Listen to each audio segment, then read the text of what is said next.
Welcome to Inside the Mill. We talk real fitness, real results, and the stories to prove it. What's going on, everybody? Welcome back to another episode, Inside the Mill podcast. Coach Christian, my man Seth.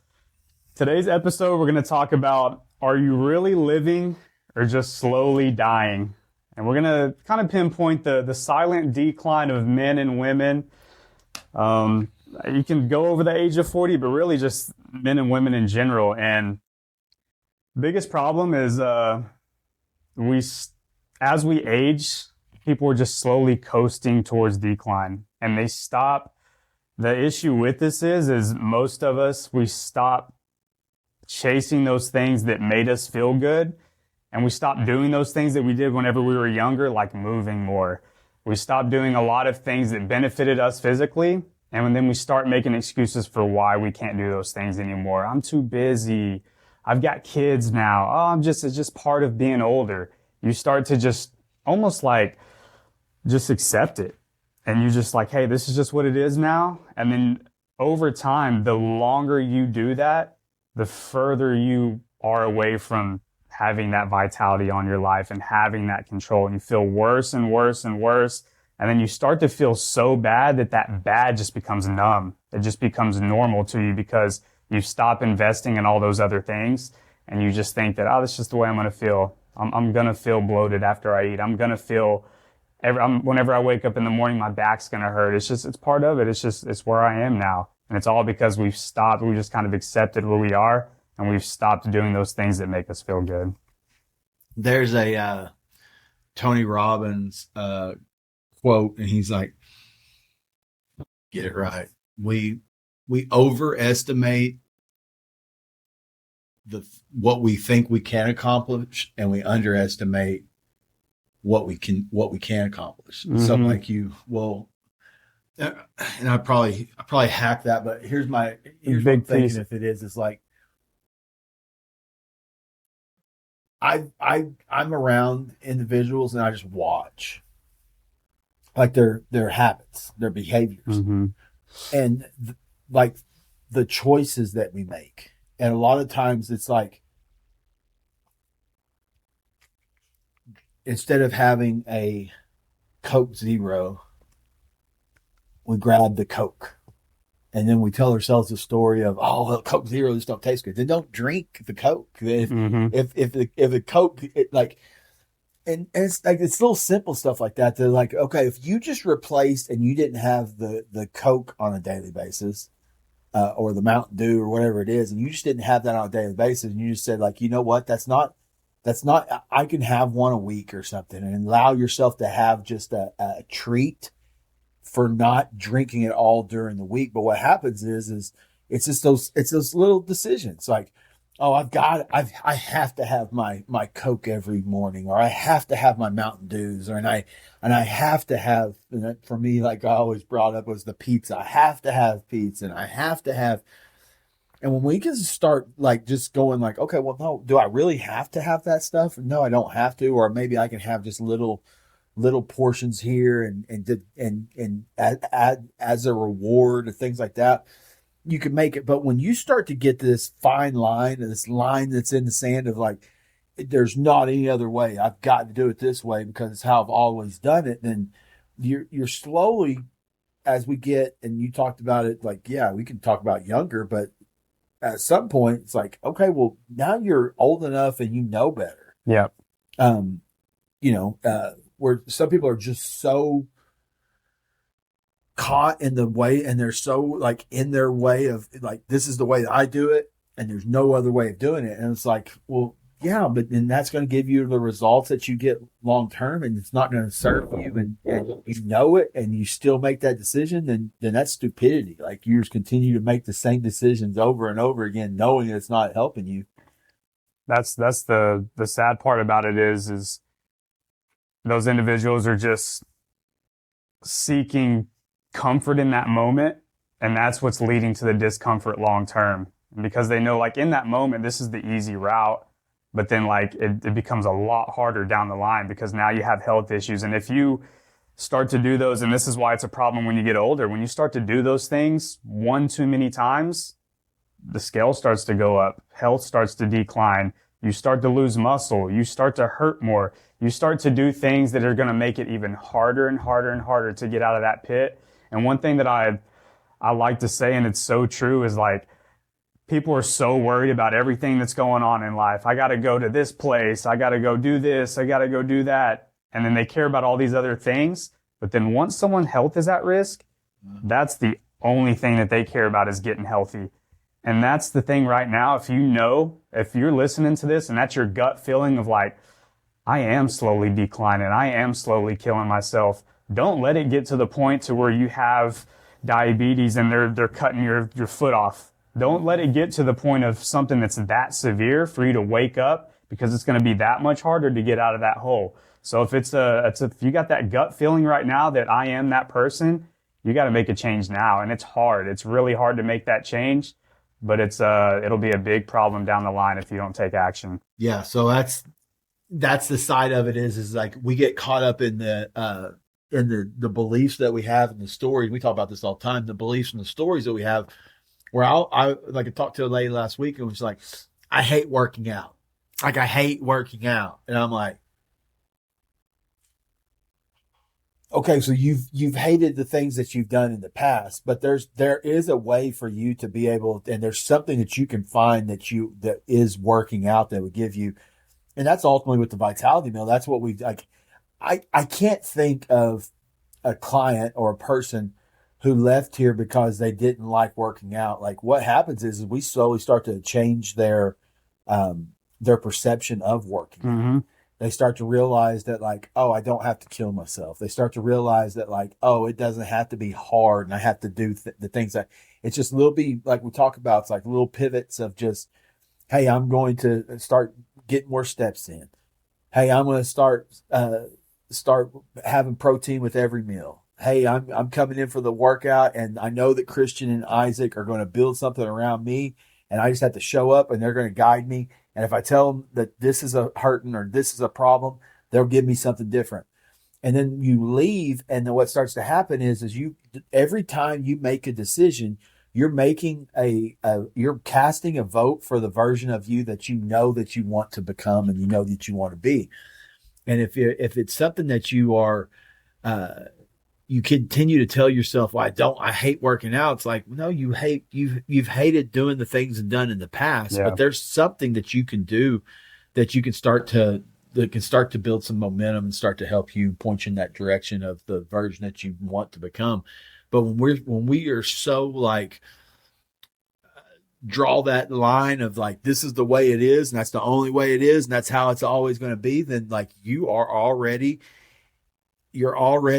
if you're not progressing, then you're regressing. Mm-hmm. If you're not getting better physically, mentally, spiritually, and you're not growing, then you're dying. And it's straight up however you want to put it. It's like you're slowly going down this path that you know that's not serving you. Then long term, it's going to be something that you're going to have regret later on, because I know, and I've been there. Like it's one of those things. I don't talk like I think this is probably what it's going to be. It's like I've experienced it with, like, my dad was the guy who didn't work out. My dad was the guy who didn't watch what he eats. He was the guy that had three, and the bread was totally different back then, but he'd eat 3 or 4 pieces of bread with his dinner every night or whatever it may be. Put all the salt, put all the pepper, put all the things on, like, and I'd watch it, and like knowing that like these things aren't healthy, Mm-hmm. and knowing and having like heart attack, and that's an alarm clock that says like, hey, something needs to change. And so like that's why for me it's like the line in the sand is like, if I go and get my blood tested, and I'm like, my blood markers are by AC levels all the way up, all these things are off, then that's a sign that I need to start making some decisions and start to change. But I see so many people that won't even go and get their blood work and stuff done. Instead, they'll just put their hands over their eyes and just act like there's not an issue. And it's like, well, then you're going to have bigger issues later on. Yeah, and that is a problem with a lot of. That's something we take a lot of pride in here, is showing people and making things aware. Because, yeah, at the end of the day, everyone knows the basics. I shouldn't eat that cake. I should choose this piece of steak instead. I shouldn't drink that sugary soda. I should choose this water or these water with electrolytes instead. There's things that people know, but also there's a lot of things that people are unaware of. And that is how much sleep controls things. That is how much them getting movement in regularly controls things. There's a lot of things that people don't really know. And so that's what we take a lot of pride in, is just having people start to learn and build skill sets to get them out of that hole that they are stuck in, because they don't realize. And that's like what you talked about with somebody that hates working out, is because after they leave their workout, they hurt. And so that's what we show our clients. The biggest win for us is we want you to feel better whenever you leave than when you came into the Vitality Mill. So if you're hurt, your back's hurting, and that's what I love that our clients, we've built that trust with them, is they'll come in and they'll go, Christian, I wasn't going to work out until Thursday, but it's Wednesday and my back was hurting this morning. And I knew if I went to the gym, you were going to make me feel better, because you'd give me stretches, you would give me exercises that are going to help stimulate some blood flow and help put me in a better position. That way I can do the things that I need to do after I leave the gym today. They're actually going to the gym to feel better, because we've shown them that, hey, this can be serving you instead of working against you. Well, let's start shifting our focus off of, I hate working out, and let's start shifting our focus on, like, I love being able to have the strength to get on the ground and get back up. I love to be able to go on vacations when I'm later on in life, and be able to, I went to Greece back in late May, 1st of June, and I watch these individuals that are 55, 60s, and they're not able to go on, like, the excursions and, like, climb up the hill to go and see the cathedrals and all these things that they couldn't do because they were out of shape and because they didn't take care of themselves. So it's like, instead of shifting the focus on, like, oh, I hate working out, I hate doing, like, but I love what working out does for me because it makes me feel better. I love that it gives me more strength. I love that I have more energy. I love that I get I'm sharper, and I have more of a focus, and I'm being a better role model for my kids and my grandkids. I'm able to go on vacation and enjoy vacation and all these things. Like, so instead of shining a light on what you don't like, shine a light on what because where anything, there's a positive, there's a negative. Yes. And so, like, yeah, there might be a negative stuff that you don't like to have to spend 45 minutes, 3 days a week to work out. But the positive is you can do all these other things, and it's impacting your life in all these other ways. And that's where the light that we need to shine a light on is all the great stuff that's helping you do, instead of the negative side of it. Is like, oh, it's going to cost me money. Oh, it's going to cost me time. Oh, it's going to cost me energy, and I don't have that.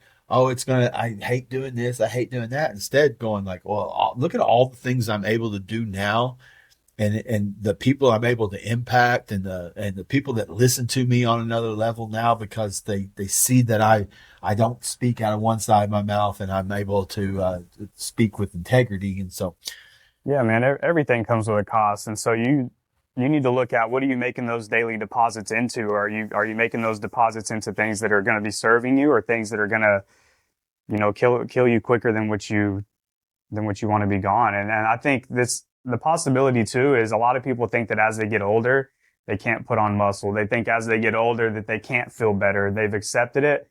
But that's what, with our clients that we interviewed last week, 60s and 70 years old, they're the strongest and feel better than they did whenever they were in their 30s and 40s. Like, that is insane. Dude, I'm in better shape at 44 than I was at 24. Yeah. Straight up. Yeah. Like, straight up. Like, there's no doubt about it. So it's like, it's just a decision that you have to make.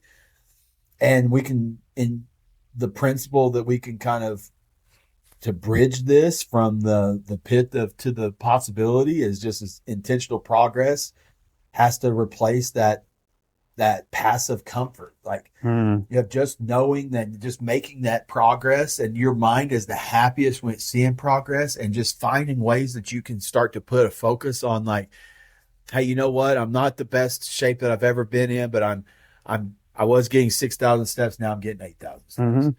I'm starting to eat protein with every meal. I'm starting to not drink my calories. I'm starting to go to bed a couple of hours earlier so I can get up and be able to do the things I need to do. And now we start making these, and what starts to happen is momentum starts to build up. But when you just start putting up these walls of like, this is just who I am, this is how it's always going to be, then you've already might as well just tap out, and like, because you're going down a path that's not going to serve you long term, and it's like proven. Yeah. And that's what's so difficult and so hard for us. It's like when you know you have something that can change someone's life, and then they decide not to, not even like to look and try to take any kind of action that way. Yeah. Well, did y'all hear those things that Seth just said? Like the principles, none of those were extreme. I'm hitting steps. I'm eating protein in my meals. I'm drinking more water. I'm cutting off caffeine by a certain time. I have a certain time that I go to bed. Like all those things are not extreme at all. And that's what a lot of people do is they think, oh, I got to go on this specific diet. And they start limiting themselves whenever it's all you need to do is just incorporate a few things into your routine that's going to help you start to feel better. And it just starts with just one to two little things. It could, because you're not going to turn in to this very disciplined person that does all of these things overnight. You just got to start to incorporate little things, and then you build skill sets. Yeah. It's like whenever you were younger, you learned 2 + 2. That seems so easy now, but it's because you learned it. You did it over and over again. And then you start to build another skill set. Now you start to learn how to multiply. You start to learn how to divide. And you start to build all these skill sets, but it's all because that one thing that you invested into to begin with. And then you start building skill sets, and it starts to become easier, and it starts to become fun because now you can actually enjoy the things that you're doing in life because you have a hold over the decisions that you make on a daily basis rather than knowing things you should do, not investing into those things. But it's simple. It's easy. It doesn't have to be extreme. Yeah. That's where a lot of people go wrong with it. Yeah. Even just like little stuff like I'm not going to eat anywhere besides the kitchen. Mm-hmm. I'm meeting a guy tomorrow who reached out to me on direct message, and he's just like, man, I watch all your stuff. I'm so like, I went to kids. I see you at church, and I went to church camp, and I saw you there, and it's like, I just like the way you roll, and I'm making a decision. And he's a younger guy, and he's like, I'm making a decision right now that like I'm not going to live like this anymore. And so, I'm going to meet him tomorrow after we get done. After we get done at church, I asked him what time when he gets done, the same time we kind of get done. And I'm just going to have a meeting with him tomorrow. And that's all I'm going to do is I'm going to give him some rules to follow. And like, hey, bro, for a month, I want you to follow these. And each week, I just want you to hit me up with the progress that you had. And I guarantee you that after a month of him just implementing these little rules that I have for him, is like hit these steps, hit protein with every meal, make sure you're drinking this much water. Like it's stuff that like elementary stuff that we know, but he needs somebody that's to hold him accountable to it and just give, because here's the other side of it is we overestimate those little simple steps. We underestimate how those steps can actually help us. And so with the same intensity, it's like, those little, we think that has to be hard. We think we have to hate it. We think that we have to give up carbohydrates and we got to go run and we got to do all these things. And it's like, no, it don't have to be that way. And so, I think the way we need to, start thinking about it is like with every decision that we make. And I already said this earlier, with every decision we make, I'm starting to cast a vote for the man that I'm trying to become or for the individuals I'm trying to become. And so every day, that next decision, okay, is that adding a point to my scoreboard and making me better and casting a vote for that man that I'm trying to become? Or am I casting a vote for the man or the individual that's going to have regret at the end of and then like you get to decide that. It's like, okay, am I going to go and grab that ice cream or am I going to get the Ninja Creamy and make my own ice cream? Right? You know what I mean? Am I going to go and grab that Dr. Pepper? Or am I going to grab the Dr. Pepper Zero? And like, get out of your, like, this is what frustrates me more than anything is like individuals, well, I'll give them that step of like, hey, instead of the Coke, drink a Coke Zero. Oh, I don't like the taste of it. Well, then like how it's going to feel when you are 40, 50, 60, 70, 80, 100 pounds overweight at the age of 50, 60 years old, trying to get that off. So you get a choice, and Yeah. and that's what the decision is you get to make the decision, and so you get to choose which one you want to be. All we're saying is like, quit thinking it has to be difficult, it has to be hard, and just start being open to like little pivots, like every single day. And this decision I'm making here this is what I'm making, and it's going to lead me to that, closer to that guy or woman I'm trying to become, instead of going the opposite direction that way. So Yeah. And speaking of those little pivots, to close this out, we can kind of give, we already kind of went over it. we went over, yeah, a good amount. But let's kind of give the clients a path. And with this path, we're going to drop 7 things. Don't try to incorporate all 7 things at once. There are going to be very few people that can actually do that if they're not doing any of these things. So pick one. That's exactly what I'm saying. One. Do one for 2-3 weeks. Yep. And add a next one. That's exactly right. Took the words out of my mouth. So, number 1, strength train 2 to 3 times a week. A lot of you think that means that you got to get underneath a bar and you got to put a bar on your back. A lot of you, it's just like when a client starts with us, body weight. It's body weight movements. And if you can't do a push-up, then you don't need to be doing a chest press. If you can't do a body weighted squat and over again in good form, then you need to work on probably mobility and flexibility to start to where you can get into that. And here's the thing too, is this crazy part is, mobility and flexibility exercises while you're in a calorie deficit and just walking, you're going to drop weight just doing that stuff. We underestimate those things though. So the simplicity side of it, the step side of it, we already talked about that. What's the next one you got? Yeah. Prioritize your sleep and hydration. Prioritize your sleep. Quit eating a couple hours before bed. Yeah. Like that's going to help you out on your sleep. I guarantee it. Yeah. And most of y'all that are struggling with fat loss, this is a key reason why, is because you're low on sleep and it's got your cortisol levels through the roof. Your body's stressed out. And as men, it's taking your testosterone down. Like you want to talk about your testosterone and getting it up. They prove that your lack of sleep takes like testosterone down like by a good amount. So anyway. Yeah, that's huge.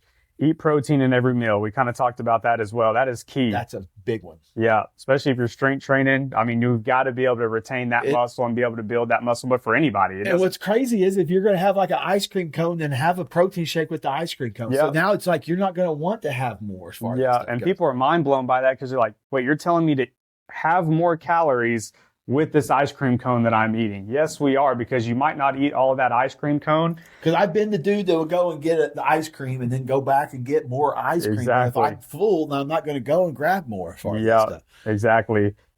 Limit the numbing habits like the scrolling. Having alcohol every night before you go to bed is like not going to serve you.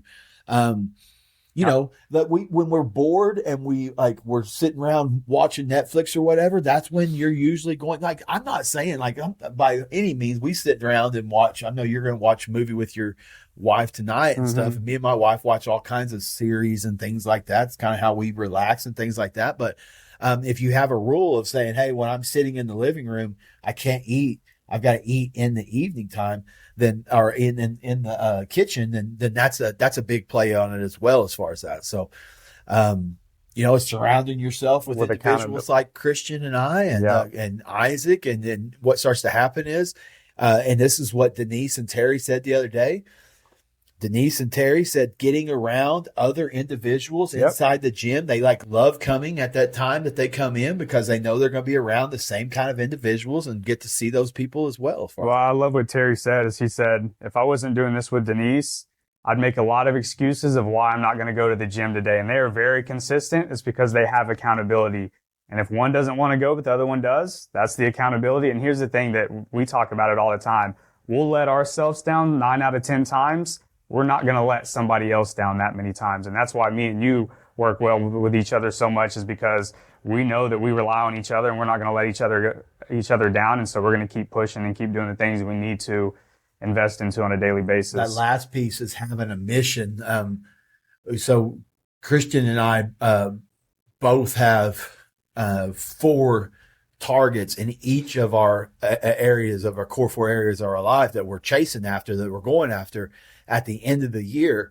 And, like August 9th, we have a competition, a fitness competition. I'm 44, almost 44 years old.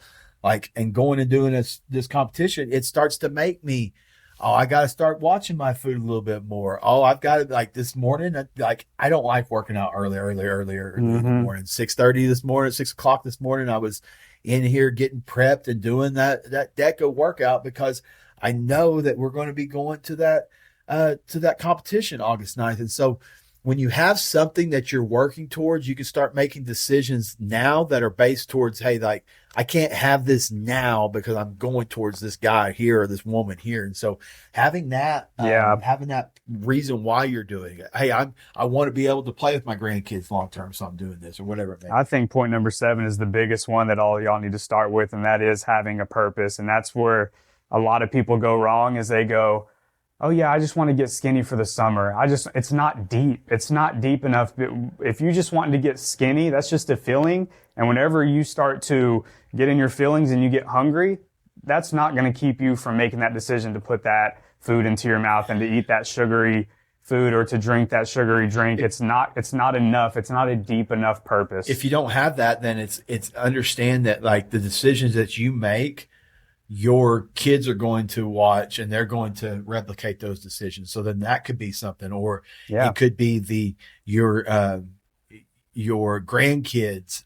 So like it's those decisions that, hey, I'm making these decisions now, and take yourself out of it. Like, hey, I'm doing this stuff because I want my kids and my grandkids to follow in my footsteps and be healthy. And, because they're either going to follow your footsteps and they're going to do exactly what as you do, good or bad, or they're going to do the opposite. And so you get to decide whether you want to be that guy that lady that they're going like, man, you are my example, and I'm so grateful because of the you and what you did, or they're going to go like, oh man, I don't want to be anything like mom, dad, or grandma, or grandpa. Yep. Yeah. I mean, that's really it. I think the biggest thing that we can end on with is kind of give them a little challenge is audit your life this week. Pick one of those 7 things that we gave you guys and look at where you are slowly killing yourself and which you can start to make deposits into to make you live longer and feel better for longer. Yeah, just put it straight up. This week I'm not going to do these things. Like I'm going to put a focus on these things that I can control, and like the little things that you can add, and then little things that you can subtract that aren't serving you, then that's just a little bit closer that you're getting to that individual that you're trying to become. So, yeah. We'll close this out. Yeah. Yeah. And I think to close this out too is, if you don't know where to start, vitalitymeal.com. Right now we're doing $3.99 for our intro offer. And with that $3.99, we're going to show you how to start building skill sets, and we're going to show you how simple it actually is to be able to. 30 days. That's it. Yeah, and that's what you get, and that's what Christian's talking about. Those 30 days, you can come in, experience it. But what we're doing is trying to take you through and get you to a point to where now you're sitting pretty, and now you know how to work out, you know how to eat, and then you can make a more informed decision. And what we do is guide you, and we're fixing to change the game here in August, where we're actually have 3 different levels that we can point you in that direction of getting you what you need. So, where in the past we've only had just like one way of doing things, or now we're going to open it up to where there's some just more possibilities for there. But it starts with just 30 days, just saying like, hey, I don't know what I'm doing. I need some help. I need some guidance, and I need some direction. And I guarantee you, after 30 days of following through, now we start to build momentum. Like just looking at David today, he's down. He just looks like a different dude. Oh yeah, but that was only 3 or 4 months ago that he started with us. Yeah, he's consistent. He's bought into the community. Yeah, he shows up, and so yeah, I think that's it. You guys just take action and audit your life and make those few simple changes. And for Coach Christian, Seth Humphrey, Inside the Meal. See you on the next one.